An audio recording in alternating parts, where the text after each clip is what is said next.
this level and what it does to this group of players never ceases to amaze me. Goalkeeper getting injured in the first half, not being able to take goal kicks, having to come off at half time, losing Jordan Hugo, going behind twice. The spirit we showed was outstanding, and I felt we deserved something out of the game. They were a better team, they got better quality players, but we deserved something, and it was important we got something out of the game to improve that belief, not just only on the pitch but in the stands as well. Yeah, that second half, to be 2-1 down against the best team in the league, and to come back and get something out of a really important night, from like your character of your side. Yeah, they're giving everything. They have done all season, even when we don't look like we're playing well. They're giving everything. We need to help them with the bodies, being in a better position, help them with more quality. But that spirit was just there for everyone to see. We moved. We had to move. They forced us to move, and we've got to make sure we keep that going into the weekend. Find a way to recover, see how our bodies are going into Friday, Saturday. But hopefully we'll go well supported, because if there's anything to get hold of for our fans, it was certainly a performance like tonight. Yeah, and as good as Burnley were, there were a couple of sides who got late on where you might even nick to. Yeah, but it felt like that sort of night. It felt like when we did, it didn't happen often, but when we did get close to the opposition box, we looked like we had a bit about us, and we could disrupt them a little bit with a bit of physicality. The first goal, or first equaliser, is an example of that in terms of a corner, a set piece and a bit of a melee. Even the build up to the second goal, I think, was a long throw. So just having big physical bodies and around those dangerous areas. Opposite styles, they're an outstanding footballing team, and they move the ball so well. So we knew we had to do that well and make the most of those opportunities tonight, which generally we did. But I thought Chio was a constant threat. He looked like he was powerful, and even when we moved him central, in that second half when we went to a back three, he broke through the lines. Dominguez did that as well. So good, the fans are finally seen him. We've waited long enough, haven't we? You've talked about how much you needed the fans in the running. They got behind you tonight, great atmosphere. Yeah, but they had to, just like the game forced us into a certain way. They had to as well. What more could go against us? And a few decisions as well in the first half sort of riled them. A few stoppages, and it was just, you could sense it was building and building as the game went on. I was so pleased we got back in the game before half time, because the players needed that little boost, and then a couple of changes, a bit more energy as that second half went on. Even one of their own coming back on, in terms of Ben Wiles, boosted them as well. They don't love anyone more than they love Georgie Kelly, Woody at the back, so they could feel tonight, and we certainly felt it, and that was our foundation for what was a spirited display and an important point. Yeah, talk me through what we're happening at half time. Josh off, Jordan off. Well, to start we want to keep him on, but then it was apparent that his movement was hampered too much. He went out with Scotty just to see if he could move off that side. He was in too much pain, and it shows how serious an injury it was. He wanted to keep going, but it was a decision we felt we had to make if Robbie had to make saves or the goalkeeper had to make saves. Robbie probably kicked it worse than Josh with a bad leg at times. It was just some strange moments to him, but he's a kid who's not played a Football League game before, but we have to then now quickly go into the market and find a keeper for the weekend. Yeah, what is Josh's injury? Groin. You know the injuries we've had this season. It's so unfortunate for Josh, because he's been in good form in the games he's played, but just a constant stream of injuries, not only in the outfield department but now in the goalkeeper department, which has generally been so strong throughout the course of the season. Yeah, so there will be somebody in before the weekend. Yes, it has been. Victor's making good progress, but he won't be there by the weekend, so we'll go into the market, and I think that means whoever comes in might have to play the following game as well. It is what it is. We're quickly digesting. I'll speak to the goalkeeper coach Scott Brown, and then Rob Scott, head of recruitment, to assess the right candidates. There won't be too many out there and available at this moment in time. We've 2 weeks left of the season, but we've got to move quickly. What about Jordan? What's he done? Jordan's been under the weather. He's feverish, and he's had a bad knee for the last couple of games, and that on top of the way he was feeling, his mobility was hampered. He was trying to give everything, but he couldn't get around the pitch, and if there was ever a game where we needed to get around the pitch, it was tonight. And Georgie freshened that top layer up with a little bit of energy, and he got his goal as well. Yeah. Is there a chance for Jordan at the weekend then? Well, assess him. Look, he's like some of our players, or so many of our players, he's playing on one leg with injections and painkillers. We don't want to keep him doing that. hopefully the illness is only a quick illness, but it came on overnight, and this morning he tried to sleep it off all afternoon in a hotel down here.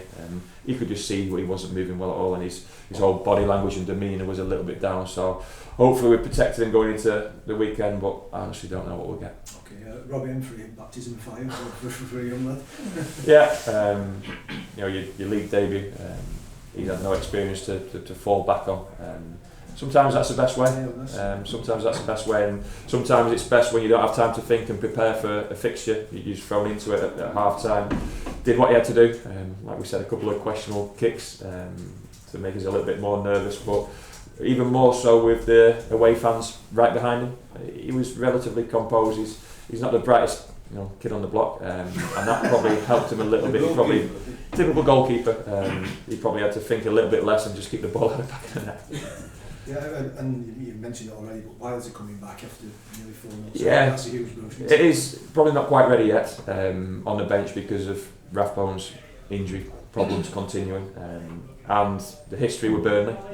Scored against them, obviously the transfer saga of the first window, so a bit of a connection there, and sometimes you get a feeling about a player, but important to get him in his shirt and his boots again, and feeling part of it.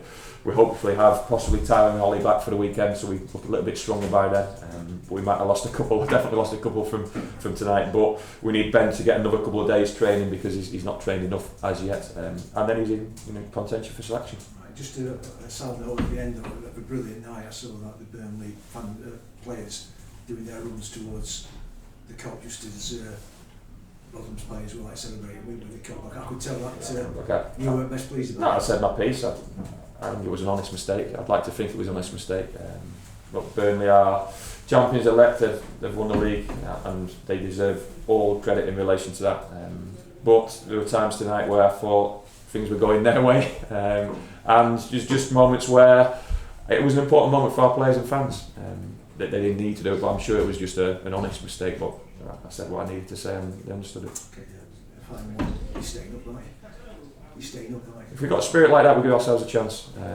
There has to be the start, the middle, the end, and the fans have to find a way as well. Don't just get turned on by Burnley, like we were tonight, and Luton the same. Whether it's Cardiff, Middlesbrough, whoever it is, just turn yourself on before you walk into the stadium and give it your absolute all. I've said so many times, this group of players clearly giving everything they possibly can. We're far from what we want to be and finish the article, but we won't be short of effort and endeavour, and we need to keep that feeling around the stands as well, even when there's a full away following when we're playing the champions, when things are going against us, keep finding that way of being positively noisy. It must give you a lot of belief though when you've gone toe to toe with the champions and matched them. Yeah, we have the players also believe. 2 cracking games against them. We were unlucky at their place. For anyone who was at Turf Moor back in October, November time, we were a little bit unlucky. We felt we were unlucky that night. We felt we deserved something out of the game. But belief is an incredible thing. It's boosted by what happens. That's why that equalising goal just before half time was so important. Players felt a lot better about themselves. And I was so proud watching the second half. People say about how you can change it from the touchline. I just had to almost sit back and enjoy the ride in that second half period and let the game flow like it did. But there was still a constant belief that we were going to create something. And so pleased it was Chio and Georgie who, in that second half, typified what we were about. They're the biggest challenge because they're the best side and the way that they play. Did you enjoy setting your side to play against that? And how do you go about it? Because they play differently to anybody else, don't they? They do, but they play, with no disrespect to other teams, a better version of what we faced at Norwich, a better version of what we faced at Hull.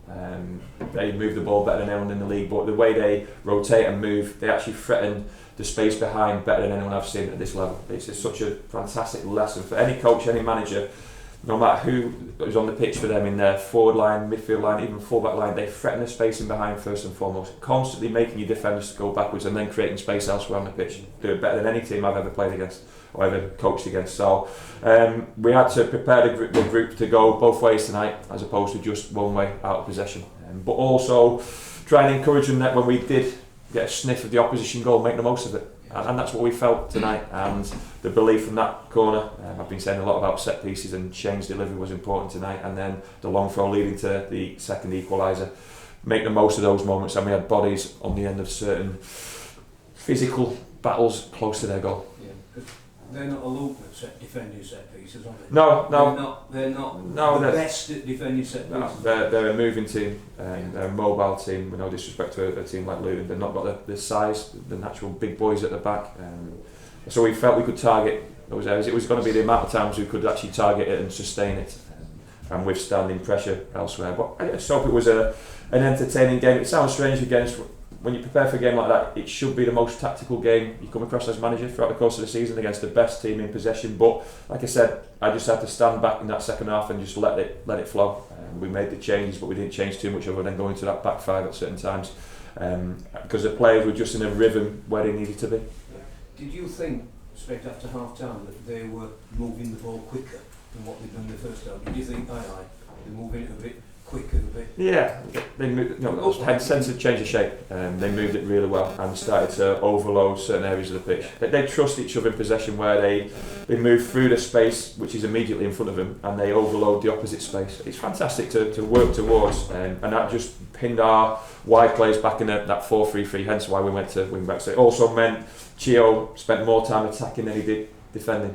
We felt with his legs, and Dominguez, whilst he was on the pitch, could almost break through the lines a little bit, and he was a constant threat tonight. Yeah. Difficult to stop them from coming in like that on the left foot, isn't it? And How do you do it? You can sort of talk all you like about showing down line, but yeah, difficult. So ironically, we gave the ball away just previously to that. yeah, One of those moments where we worked so hard to win it back, and then we just gave it away, and you're thinking, oh. And the moment he cut it back in on his left, similar to what happened at their place for their second goal in the fixture at Turf Moor, I was right behind it. It's a fantastic finish. I don't think two goalkeepers would have saved that, and that's the quality they possessed.